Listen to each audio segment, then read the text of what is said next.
प्रिय छात्रों, आप सभी का आपके अपने YouTube चैनल पर बहुत बहुत स्वागत है। आपको पता है कि हम जब समाजशास्त्र सोशियोलॉजी पढ़ाते थे तो बच्चों के नंबर बहुत अच्छे आते थे। सभी 5 विषयों में बच्चे हमारे टॉप करते थे। इस वर्ष हम आपकी रिक्वेस्ट पर इतिहास आपको पढ़ाने जा रहे हैं और ऐसा हमें विश्वास है कि इतिहास में सबसे अधिक अंक आपके आएंगे अन्य 4 विषयों में। इसके अलावा एक बात और सुनो, पहला वीडियो इसलिए हम आपसे बात कर रहे हैं, हम आपका टाइम भी नहीं लेते हैं। आप जब 12 पास कर लोगे, आप कंपटीशन की तैयारी करोगे, तब भी आपको यह सभी जो हम पढ़ा रहे हैं यही पढ़ाया जाएगा और तब आपसे रुपए लिए जाएंगे 25,000, 20,000, 50,000। तो इससे अच्छा अभी पढ़ लो, फिर बाद में आप पछताओगे कि अरविंद सर बोल रहे थे कि अभी पढ़ लो, तो हमने पढ़ा नहीं। अभी पता क्या फ़ायदा आपको, आपकी 12th की परसेंट बन जाएगी अच्छी, और जब कंपटीशन का एग्ज़ाम दोगे तो 12th के बाद सीधे आप पास हो जाओगे किसी भी कंपटीशन की परीक्षा में, चाहे MP प्लस हो, चाहे पटवारी हो, जिसमें जी के आएगा आप पास हो जाओगे। इसलिए हम आपसे निवेदन कर रहे हैं कि आप हमारे सभी वीडियो ध्यान से देखें और सुनें। तो हम सबसे पहले बात करते हैं, इतिहास पढ़ा रहे हैं तो सबसे पहले इतिहास के बारे में आपको जानकारी होनी चाहिए कि इतिहास क्या है। इतिहास क्या है? इतिहास जो है बच्चों आपका इति से प्लस हा से और प्लस आस से मिलकर बना है। ठीक है। इति माने होता है ऐसा, हा होता है निश्चितता बताने वाला शब्द और आस माने होता है था। तो ऐसा निश्चित रूप से था, ऐसा निश्चित रूप से था, उसे कहते हैं इतिहास। माने ऐसी घटनाएं जो निश्चित रूप से हुई थी, इतिहास कहते हैं।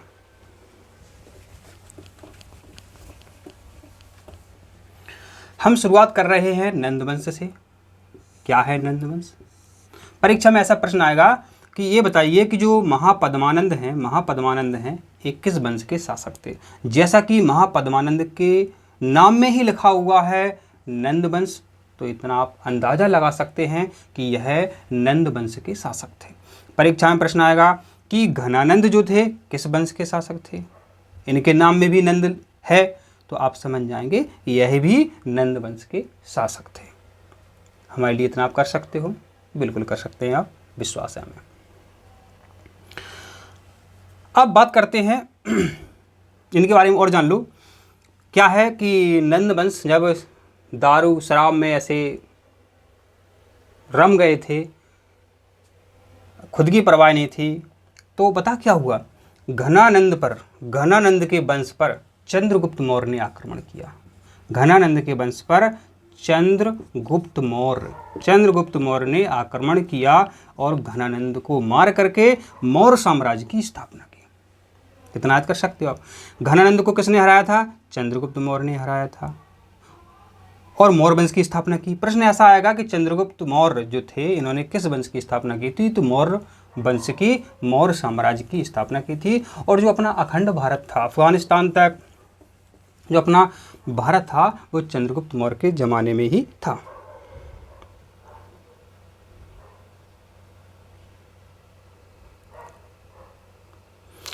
अब हम बात कर लेते हैं आपसे, क्या लिखा है यहाँ पर? 321 ईस्वी में चंद्रगुप्त मौर्य ने घनानंद को हराकर मौर्य वंश की स्थापना की। इतना आप समझ गए कि घनानंद को किसने हराया था? आपको पता है चंद्रगुप्त मौर्य ने हराया था। तो और मौर्य वंश का संस्थापक कौन है? ये लिखा है यहाँ पर संस्थापक। पूछा जाता है कि मौर्य वंश का संस्थापक कौन था, तो वो था आपका चंद्रगुप्त मौर्य। चंद्रगुप्त मौर्य ने अपनी राजधानी किसे बनाया, किस नगर को बनाया, किस शहर को बनाया? तो वो थी पाटलिपुत्र। तो ध्यान दें आप, मौर्य वंश का संस्थापक कौन था? चंद्रगुप्त मौर्य। इसने मौर्य साम्राज्य की स्थापना कब की? 321 ईस्वी में की। 321 ईस्वी पूर्व में की। यहाँ पर ध्यान देना, गलत रखा हो, 321 ईस्वी में, 321 ईस्वी पूर्व में। ठीक है। घनानंद को उसने हरा दिया था, मौर्य वंश की स्थापना की और पाटलिपुत्र को अपनी राजधानी बनाया। इसलिए बच्चों मौर्य वंश का संस्थापक जो है चंद्रगुप्त मौर्य को माना जाता। अब अगला जो प्रश्न इंपॉर्टेंट है कि चंद्रगुप्त मौर्य के दरबार में प्रधानमंत्री कौन था? तो प्रधानमंत्री थे चाणक्य। तो प्रधानमंत्री कौन थे? चाणक्य थे। चाणक्य के कई नाम हैं। कौटिल्य है, जो कौटिल्य हुए हैं और अर्थशास्त्र पुस्तक की रचना इन्होंने की थी। तो आशा करते हैं आपको हमारी बातें समझ में आ रही हैं। अगर वीडियो समझ में आ रहा है तो वीडियो को लाइक करिए, और जैसा कि आपसे कह रहे हैं कि 100 में 100 अंक आपको हम दिलवाएंगे इतिहास में। तो जो चाणक्य थे, जो कौटिल्य थे, इन्होंने अर्थशास्त्र नाम की पुस्तक लिखी, अर्थशास्त्र नाम की पुस्तक लिखी। तो पूछा जाता है कि अर्थशास्त्र पुस्तक के रचयिता कौन है? चाणक्य हैं। अर्थशास्त्र पुस्तक के रचयिता कौन है? चाणक्य हैं। अब ये अर्थशास्त्र पुस्तक है, ये किसके बारे में वर्णन करती है? तो राजनीति के बारे में वर्णन करती है। अर्थशास्त्र जो पुस्तक है राजनीति के बारे में वर्णन करती है। अब क्या है, चंद्रगुप्त मौर्य के दरबार में यूनानी राजदूत मेगास्थनीज आया, मौर्य प्रशासन की जानकारी इंडिका पुस्तक में लिखी। तो बहुत इंपॉर्टेंट है, हर साल परीक्षा में आता है। चंद्रगुप्त मौर्य के दरबार में एक यूनानी राजदूत आया जिसका नाम था Megasthenes. Very very most important, कोई भी परीक्षा हो, कुछ भी आता है, मेगास्थनीज आया। इसने एक पुस्तक लिखी इंडिका, जैसा कि नाम है अपने देश का इंडिया। तो मेगास्थनीज चंद्रगुप्त मौर्य के दरबार में आया और चंद्रगुप्त मौर्य के प्रशासन की जानकारी एक पुस्तक में लिखी, उसका नाम है इंडिका। ये हमेशा परीक्षा में पूछा जाता है। तो आप हम बताइए, चंद्रगुप्त मौर्य के दरबार में कौन सा यूनानी राजदूत भारत में आया? आप कहोगे मेगास्थनीज। हमने कहा मेगास्थनीज ने कौन सी पुस्तक लिखी? आपने तुरंत जवाब दे दिया, इंडिका पुस्तक लिखी। हमने कहा इंडिका में किसके बारे में वर्णन है? तो आपने कह दिया कि मौर्य साम्राज्य के राज प्रशासन के बारे में वर्णन है। तो आप बहुत होशियार हैं, आपने हमारी बातें सुनी और उनका अच्छे से आपने जवाब दिया। अब हम बात करते हैं, सुना आपने नाती पंती संति ऐसे होते ना। तो यह सम्राट अशोक चंद्रगुप्त मौर्य के, मतलब उनके पुत्र के पुत्र थे। चंद्रगुप्त मौर्य का पुत्र था बिंदुसार। कौन था? बिंदुसार। और बिंदुसार का बच्चू पुत्र था सम्राट अशोक। ठीक है, तो ये होगा नाती, ये होगा पंती संभवतः। ठीक है, तो सम्राट अशोक को कौन नहीं जानता? सम्राट अशोक एक महान सम्राट थे। अशोक ने अपने कार्यों के संदेश पत्थर और स्तंभों पर लिखवाए। तो सम्राट अशोक ने जितने भी महान काम किए, इन्होंने अपने कार्यों को चिरस्थायी बनाने के लिए, आगे कई हजारों वर्षों तक हमारे कार्यों को जाने, तो उन्होंने क्या किया? अपने कार्यों के जो संदेश थे उनको पत्थरों पर और स्तंभों पर लिखवाया। पत्थरों पर, स्तंभ का मतलब होता है पिलर, आपने देखा होगा इस तरीके से खंभे होते हैं, उन पर लिखवाया। सांची के स्तूप देखें, अगल बगल में जो गेट हैं, गेट के बगल में जो पिलर हैं, उन पर उन्होंने कुछ ना कुछ लिखवाया है। तो अशोक ने अपने कार्यों के संदेश पत्थर और स्तंभों पर लिखवाए। फिर क्या है, सम्राट अशोक ने अपने संदेश पत्थर और पॉलिश किए हुए स्तंभों पर लिखवाए, पत्थरों पर लिखवाए, और जो पिलर हैं, जो स्तंभ हैं, उन पर पॉलिश की, फिर और लिखवाए। तो अभी तक आप देखोगे वो वैसे ही चमक रहे हैं जैसे हजारों वर्ष पूर्व चमक रहे थे। तो रिक्त स्थान में ये पूछ सकते हैं आपसे, ऐसा लिखा रहेगा सम्राट ... ने अपने संदेश और संदेशों को पत्थरों और पॉलिश किए हुए स्तंभों पर लिखवाया। किसने लिखवाया? सम्राट अशोक ने लिखवाया। सम्राट अशोक के 13 शिलालेख आपने अच्छे से याद किए होंगे। अपने मध्य प्रदेश में दतिया में एक गुर्जरा नाम का स्थान है जिसमें सम्राट अशोक का नाम अशोक मिलता है। तो सम्राट अशोक के बारे में आपने जाना, और इन्होंने बौद्ध धर्म का बहुत प्रचार प्रसार किया। फिर यहाँ पर लिखा हुआ है, सांची के स्तूप का निर्माण सम्राट अशोक के शासनकाल में ही हुआ। सांची बहुत इंपॉर्टेंट, भोपाल के पास है सांची। तो सांची के जो स्तूप हैं, विश्व के कई लोग देखने आते हैं, सांची के स्तूप का निर्माण सम्राट अशोक ने ही करवाया था। पूछा जाता है सांची के स्तूप का निर्माण किसने कराया? सम्राट अशोक ने करवाया था। ठीक है, तो ये अपना यहाँ पर समाप्त हो गया। फिर है कि सम्राट अशोक ने बौद्ध धर्म का प्रचार प्रसार किया और धर्म का विस्तार किया। तो ये भी आप अच्छे से ही जानते हैं, सम्राट अशोक ने किस धर्म का प्रचार प्रसार किया? बौद्ध धर्म का प्रचार प्रसार किया। इनके पुत्र और पुत्री थे महेंद्र और संघमित्रा, जिनको इन्होंने श्रीलंका में भेजा था बौद्ध धर्म का प्रचार प्रसार करने के लिए। तो हमने आपसे पूछा कि बताओ बच्चों, सांची के स्तूप किसने बनवाए? सम्राट अशोक ने बनवाए। अब सम्राट अशोक का युद्ध कलिंग के राजा से हुआ था, भयंकर रक्तपात हुआ था। उसी के बाद इन्होंने युद्ध लड़ना छोड़ दिया था। सम्राट अशोक ने, सम्राट अशोक का हृदय परिवर्तित हो गया था, हजारों लाखों लोग मारे गए थे। तो इन्होंने कहा था कि हम युद्ध नहीं लड़ेंगे, धर्म के आधार पर विजय प्राप्त करेंगे। तो वर्तमान में कलिंग कहाँ है? उड़ीसा राज्य में। वर्तमान में कलिंग कहाँ है? उड़ीसा राज्य में। तो यहाँ पर आपको ये याद रखना है कि ये कहाँ है? उड़ीसा राज्य में है। ठीक है, सम्राट अशोक पर इतने सारे प्रश्न आ रहे हैं, आपको अच्छे से इन्हें समझना है।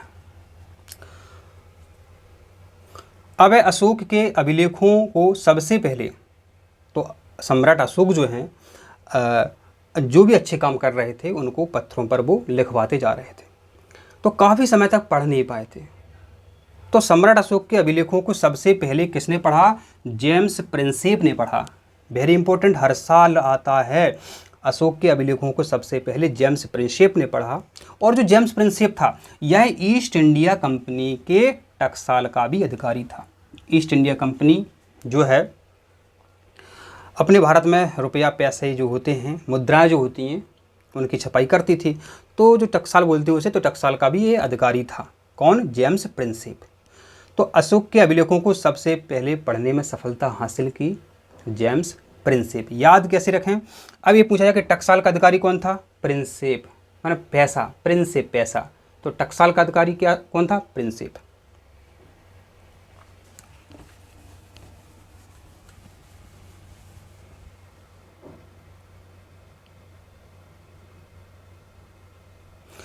अब अभिलेख के बारे में जान लेते हैं। अभिलेख क्या होते हैं?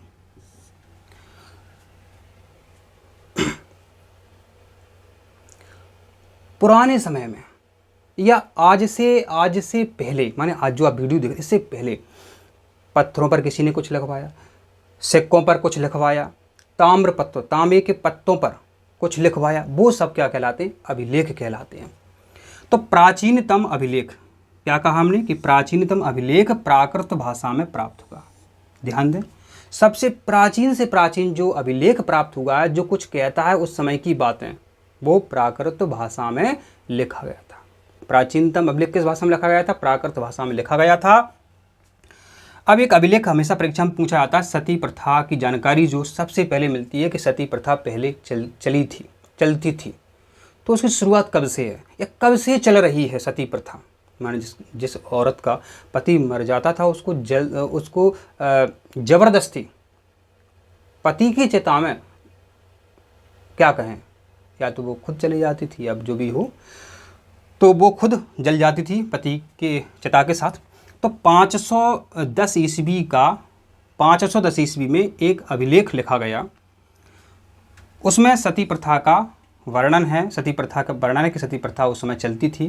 तो वो अभिलेख जो मिला था एरण में। एरण कहाँ है? सागर में। वेरी मोस्ट इंपॉर्टेंट, सती प्रथा की जानकारी किस अभिलेख से मिलती है? एरण के अभिलेख से मिलती है। एरण कहाँ है? सागर में। सती प्रथा का अभिलेख, सती प्रथा के बारे में जानकारी किस अभिलेख से मिलती है? एरण अभिलेख से मिलती है। एरण कहाँ है? सागर में।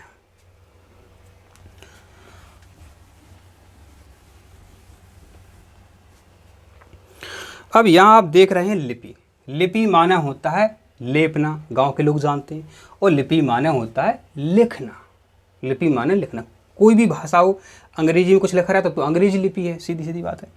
तो हम जानते हैं ब्राह्मी लिपि के बारे में। तो ब्राह्मी लिपि जो लिखी है, क्या लिखा है हमें भाषा समझ में नहीं आ रही है या पुराने लोगों को नहीं आती थी, तो जो जेम्स प्रिंसेप थे, इन्होंने इस लिपि को समझा था सबसे पहले कि क्या लिखा हुआ है। तो यहाँ प्रश्न है कि ब्राह्मी लिपि और खरोष्टी लिपि का अर्थ क्या, अर्थ है इसका, क्या लिखा हुआ है? तो ये अर्थ 1830 में निकाला गया कि क्या लिखा हुआ है, और जेम्स प्रिंसेप के द्वारा। वेरी मोस्ट इंपॉर्टेंट, ब्राह्मी और खरोष्टी लिपि में कुछ भी लिखा हुआ है, क्या लिखा हुआ है, इसका पता जेम्स प्रिंसेप ने लगाया 1830 में। तो बच्चों, अगर किसी प्रश्न के आंसर में हमसे गलती हो जाती है तो आप कमेंट ज़रूर करें, हम कमेंट में सुधार करने का प्रयास करेंगे। जनपद, पहले बच्चों जो है महाजनपद चलते थे, ठीक है। तो 6वीं शताब्दी में 16 महाजनपद थे। वेरी मोस्ट, 6वीं शताब्दी में, अभी 2000 2023 चल रही है, बैक जाओगे तो 6वीं शताब्दी में 16 महाजनपद थे। कुछ महाजनपदों के नाम हैं, मगध है, बज्जी, कौशल, कुरु, पांचाल, गांधार, अवंती। अवंती उज्जैन को कहते हैं। तो 6वीं शताब्दी में मगध जनपद सर्वाधिक शक्तिशाली था। ध्यान दें, 6वीं शताब्दी में सबसे शक्तिशाली कौन सा जनपद था? मगध। कौन सा था? मगध। हर्यक वंश का जो शासक था बिंबिसार, वो मगध का राजा था। तो मगध की राजधानी कहाँ थी? पाटलिपुत्र थी। ये भी पूछा जाता है, ठीक है। ऑप्शन में आया तो ऐसा कभी नहीं रहेगा कि वो चंद्रगुप्त मौर्य भी दें और मगध भी दें, क्योंकि उसकी राजधानी भी पाटलिपुत्र थी और जो मगध साम्राज्य था उसकी राजधानी पाटलिपुत्र थी। अच्छा, पूछा जाके पाटलिपुत्र की स्थापना किसने की? उदयन ने। ये शहर किसने बसाया? उदयन ने बसाया था। तो मगध की राजधानी कहाँ थी? पाटलिपुत्र थी।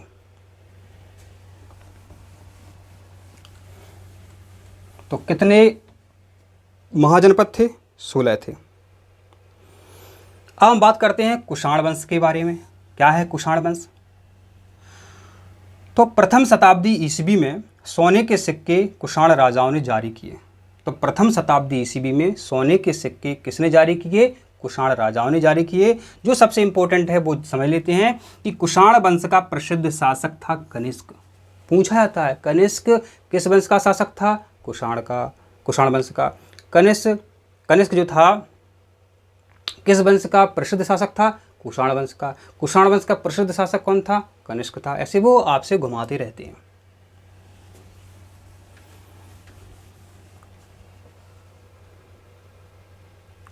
अब प्रभावती गुप्त की शादी वाकाटक राज परिवार में हुई थी। पूछा जाएगा रिक्त स्थान में, प्रभावती गुप्त की शादी ... किस राज परिवार में हुई थी? तो आपको क्या याद रखना है? वाकाटक। प्रभावती गुप्त की शादी किस राजवंश में हुई थी? वाकाटक।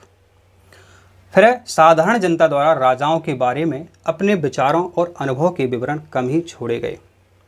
ये भी रिक्त स्थान पूछा जाता है। अपने विचारों आपको यहाँ पर और अनुभव ध्यान रखना है, और साधारण जनता भी आप ध्यान रख सकते हैं। अब है अपने स्वयं के खर्चे से सुदर्शन झील की मरम्मत किसने करवाई थी? तो रुद्रदामन ने कराई थी। तो अपने स्वयं के खर्चे से सुदर्शन झील की मरम्मत राजा रुद्रदामन ने कराई थी। अब है कि कुरु महाजनपद की राजधानी कहाँ थी? एक है राजवंश कुरु। तो कुरु महाजनपद की राजधानी थी इंद्रप्रस्थ। कई बार परीक्षा में पूछा गया। कुरु राजवंश की राजधानी कहाँ थी? इंद्रप्रस्थ थी।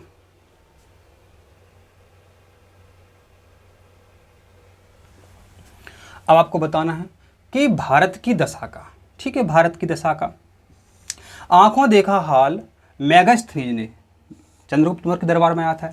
मेगास्थनीज ने अपनी पुस्तक किस में दिया है? इंडिका में दिया है। रिक्त स्थान में आ सकता है, ये आपको पहले से ही पता है। अब मेगास्थनीज चंद्रगुप्त मौर्य के दरबार में यूनानी राजदूत था। ऐसा आ सकता है ... चंद्रगुप्त मौर्य के दरबार में यूनानी राजदूत था। कौन था? मेगास्थनीज था। मेगास्थनीज ने कौन सी पुस्तक लिखी? इंडिका लिखी। इंडिका में क्या वर्णन है?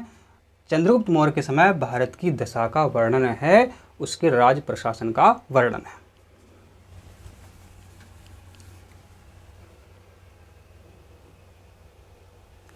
अब है कवि हरिशरण समुद्रगुप्त के राजकवि थे। ऐसा आएगा कि ... समुद्रगुप्त के राजकवि थे। तो कवि हरिशेन समुद्रगुप्त के राजकवि थे। यहाँ आपको और ध्यान रखना है कि जो हरिशेन है, हरिशेन की एक पुस्तक थी प्रयाग प्रशस्ति। परीक्षा में कई बार पूछा गया है कि हरिशेन की प्रसिद्ध पुस्तक थी प्रयाग प्रशस्ति। प्रयाग प्रशस्ति में समुद्रगुप्त राजा के बारे में वर्णन है। यहाँ पर ध्यान दें, क्या लिखा है? कवि हरिशरण समुद्रगुप्त के राजकवि थे। तो सिंपल सी बात है, जब समुद्रगुप्त के राजकवि थे कवि हरिशरण, तो कवि हरिशरण ने किसके बारे में वर्णन किया होगा? समुद्रगुप्त के बारे में ही तो वर्णन किया होगा। तो कवि हरिशरण की पुस्तक जो थी प्रयाग प्रशस्ति जो पुस्तक थी उसमें समुद्रगुप्त राजा के बारे में वर्णन है। नेपोलियन की तुलना किससे की जाती है? तो ... की तुलना समुद्रगुप्त से की जाती है। तो नेपोलियन की तुलना समुद्रगुप्त से की जाती है। नेपोलियन की तुलना समुद्रगुप्त से की जाती है। तो नेपोलियन विदेशी राजा था ये, ठीक है। इसकी तुलना अपने भारत के राजा समुद्रगुप्त से कहती। इंपॉर्टेंट प्रश्न है। घर का मुखिया कौन होता है? तो घर का मुखिया होता है गृहपति। घर को कहते हैं ग्रह, तो घर का मुखिया होता है गृहपति। इस तरीके से राष्ट्र का मुखिया कौन होता है? राष्ट्रपति। घर का मुखिया गृहपति।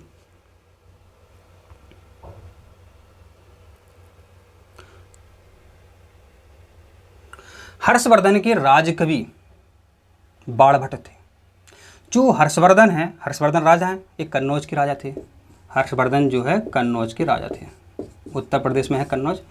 तो हर्षवर्धन के राजकवि कौन थे? बाणभट्ट थे। इंपॉर्टेंट है, याद रख लेना। हर्षवर्धन के राजकवि कौन थे? बाणभट्ट थे। और बाणभट्ट ने क्या किया? हर्षचरित पुस्तक लिखी। ये पूछा जाएगा। एक समझो बात कि हर्षवर्धन के राजकवि कौन थे? बाणभट्ट। अब बाणभट्ट जो कुछ भी लिखेंगे वो हर्षवर्धन के नाम पे ही लिखेंगे, तो उन्होंने क्या लिखा? हर्षचरित, माने हर्षवर्धन का चरित। तो बाणभट्ट ने हर्षवर्धन के बारे में जिस पुस्तक में लिखा, उस पुस्तक का नाम उन्होंने दिया हर्षचरित, माने राजा हर्षवर्धन का चरित्र। तो कई बार आया है कि हर्षवर्धन के राजकवि कौन थे? बाणभट्ट थे। और बाणभट्ट ने जिस पुस्तक की रचना की उसका नाम क्या? हर्षचरित। हर्षचरित क्यों? कि राजा हर्षवर्धन के दरबार में ये रहते थे बाणभट्ट। तो सरल प्रश्न ही आते हैं। तो अब हम बात कर लेते हैं आपसे राजधानियों के बारे में, जो कि हमेशा पूछी जाती हैं। पांचाल की राजधानी कामपिल्य थी, सूरसेन की राजधानी मथुरा थी, गांधार की राजधानी तक्षशिला थी, और बत्स की राजधानी कौशाम्बी थी। यहाँ पर ध्यान रखना है कि जो सातवाहन वंश है,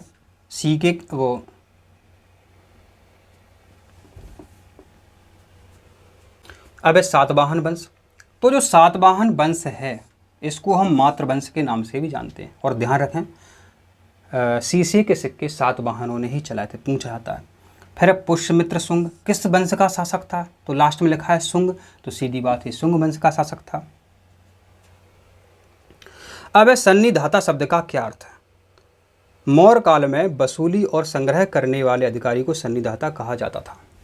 क्या याद रखना है आपको? मौर्य काल में कर वसूली और संग्रह करने वाले अधिकारी को सन्निधाता कहा जाता था। अब संगम क्या है? संगम माने होता है मिलना। तो तमिल कवि जो थे, दक्षिण में है तमिल राज्य, तो तमिल कवियों का एक संघ था, उसे संगम कहते थे। तमिल कवियों के संघ को संगम कहा जाता था। मेगास्थनीज कौन था?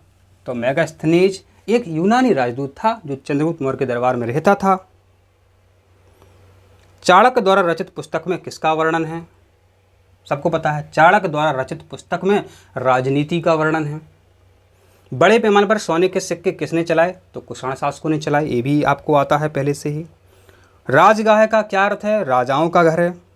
अब अफगानिस्तान में मिले अशोक के अभिलेख किस लिपि में लिखे गए थे? तो अरमाइक और ग्रीक भाषा में। ये भी इंपॉर्टेंट है। हमने बोला था कि चंद्रगुप्त मौर्य के समय अखंड भारत था, अफगानिस्तान तक अपना देश था।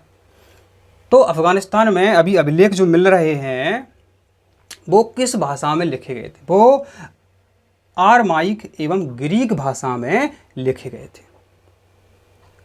तो दोस्तों